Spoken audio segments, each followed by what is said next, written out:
On continue avec les questions clés que l'on se pose. Alors, deux façons d'aborder la question clé, c'est les questions clés que l'on pose aux gens que l'on accompagne ou les questions clés que l'on se pose quand on accompagne des gens. Je te laisse commencer. Hmm. Bah, la première question que moi je pose aux gens, en général, c'est quelle est votre vision, quel est l'objectif que vous voulez atteindre? Et déjà, ça, c'est un premier test, parce que dans une entreprise, quand tu arrives et que tu interroges 5 personnes, si tu as 5 réponses différentes à cette question-là, tu as peut-être mis le doigt sur quelque chose. Ou alors quand tu n'as pas du tout de réponse. Ça t'est déjà arrivé, ça?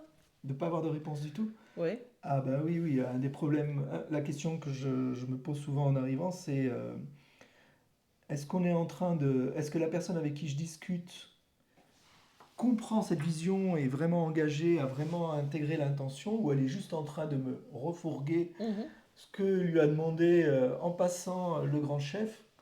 Mhm. Et des fois, ça va jusqu'au point que tu décris, c'est oh, On s'en fout. on s'en fout, moi je fais ce que l'on me demande de faire, et Mhm. cette phrase où on tombe dans le problème aussi du désengagement euh, quand la vision peut être trop générique ou tournée de tarte à la crème. Ah ouais, oui.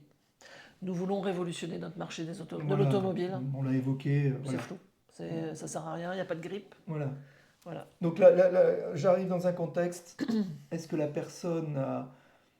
C'est pour ça que le mot intention me paraît très Mhm, mhm, important. On devrait dire intention plus que vision. Est-ce qu'il y a une intention? Parce que mhm. dans l'intention, il y a un mouvement. Est-ce qu'elle l'a? Ou est-ce qu'elle est en train de porter quelque chose sans vraiment se poser de questions? Et Mhm. donc ça, c'est quelque chose de très important dans lequel je m'interroge. Si on veut éviter que la vision, ça soit un poster accroché sur un mur, Comme les valeurs, quoi. ouais, comme les valeurs, on en reparlera de ça, c'est peut-être un jour, on ne sait pas. Ou un PowerPoint un peu poussiéreux que tu sors que au All Hands ou une fois par an. C'est important aussi que cette vision-là elle ait une forme qui soit assez efficace. Donc en général, une phrase très claire, bien Hum, pensée. Et moi je dis, si vous n'avez pas de vision, commencez par avoir un objectif et deux métriques, déjà c'est pas mal.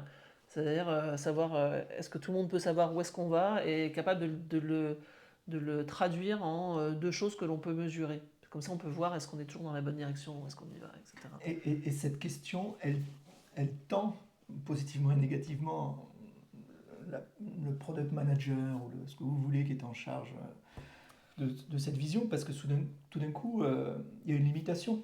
Elle est obligée de faire de la priorisation que tu Mhm, évoquais. Parce que je pose quasiment la même question, hein, on se le disait en off. Moi, j'arrive et je dis, donne-moi les trois critères de succès de ton mhm, produit.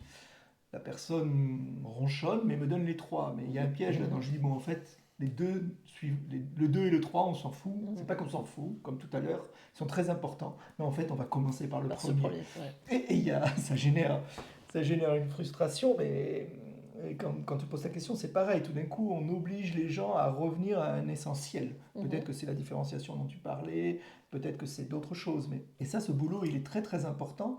Et cette douleur, cette frustration, elle est positive Elle est nécessaire, et hein. elle est nécessaire. Elle est motrice même, on peut dire. Voilà, alors, et que ça soit et dans l'accompagnement et chez le product manager, euh, enfin, il n'y a pas un product manager qui va pas être frustré sur plein de choses, c'est pas possible. Ou alors c'est un peu comme quand tout à l'heure on parlait, on fait que des commodités, on fait que du standard, on n'est jamais frustré.